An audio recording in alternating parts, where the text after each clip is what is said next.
Voici la correction de l'exercice 85, page 134 du livre hyperbole.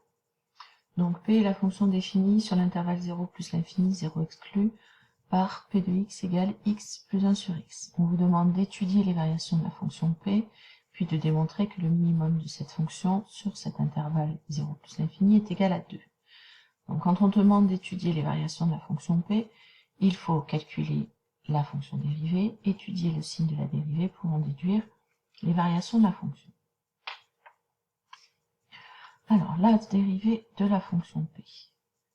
Donc, P de x étant égal à x plus 1 sur x, sa fonction dérivée, P' de x. La dérivée de x, c'est 1. La dérivée de 1 sur x, c'est moins 1 sur x au carré. Et donc, après, on réduit au même dénominateur, qui va être x au carré.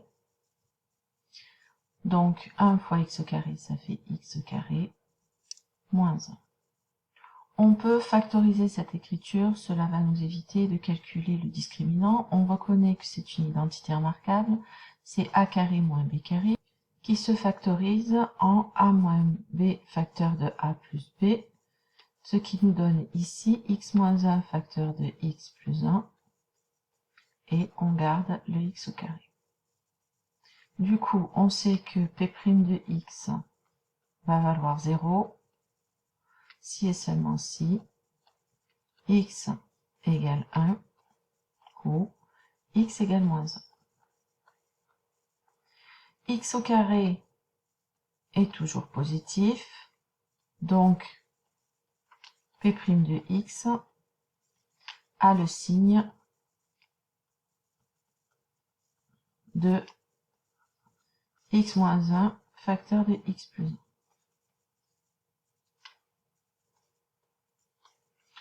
On peut du coup faire le tableau de signes et de variations que l'on va en déduire de notre fonction.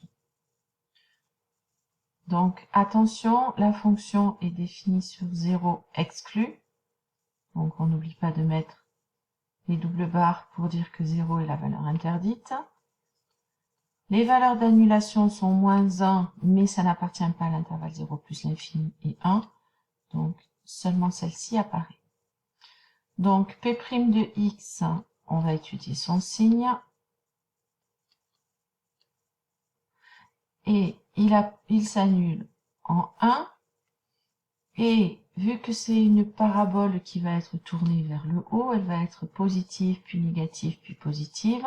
Donc ici, on est à l'intérieur des racines, donc ça nous donne moins. Et ici, à l'extérieur, ça nous donne plus. On en déduit du coup les variations de P.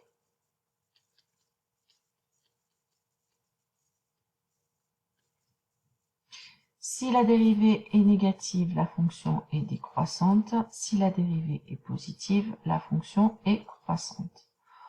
On constate donc de ce fait, en regardant le tableau de variation, que la fonction P a bien un minimum. P de 1 est le minimum de la fonction.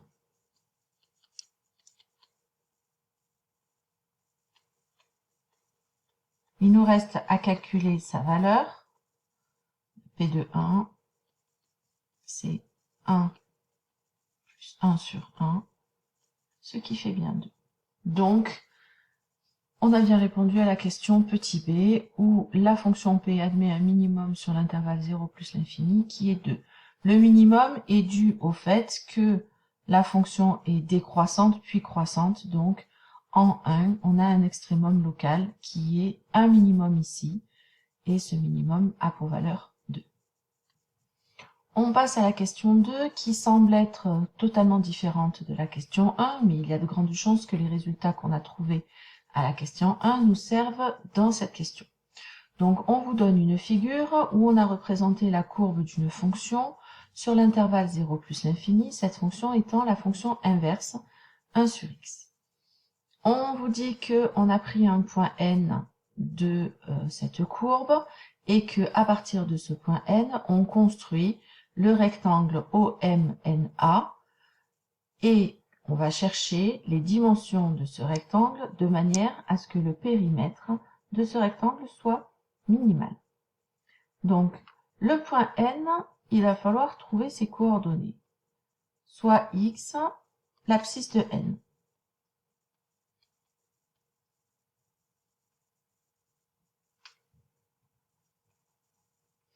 Comme N appartient à C,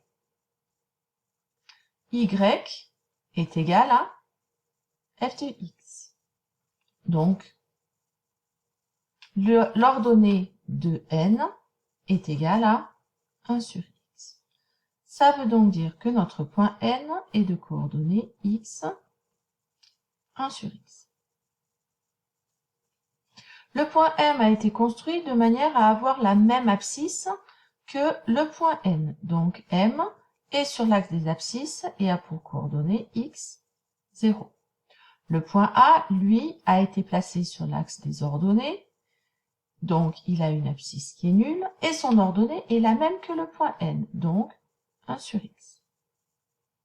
On cherche les dimensions du rectangle pour que le périmètre soit minimum. Le périmètre est égal à la somme de toutes les longueurs. Donc, ça fait 2 fois OM plus 2 fois OA. Mais la longueur OM, c'est X, donc ça fait 2 fois X. Et la longueur OA, c'est 1 sur X, donc 2 fois 1 sur X. Ce qui donne, si je mets en facteur 2, 2 facteurs de X plus 1 sur X. Et là, on voit apparaître notre fonction P de X qu'on avait précédemment. 2 fois P de X. Donc, le périmètre va être minimum lorsque P est minimum.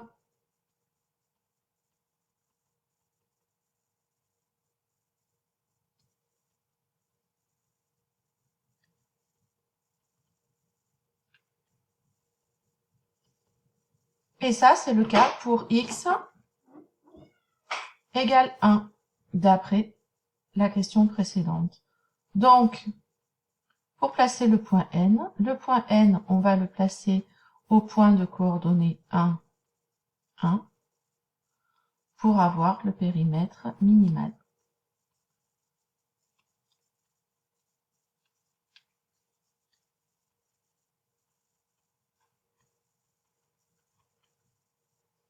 La valeur de 1, je vous rappelle, elle vient de la question précédente. On avait trouvé que le périmètre était minimal pour x égale 1.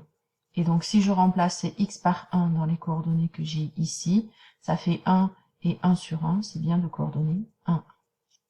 Voilà, si vous avez des questions, n'hésitez pas à me les poser par mail et je répondrai le plus rapidement possible.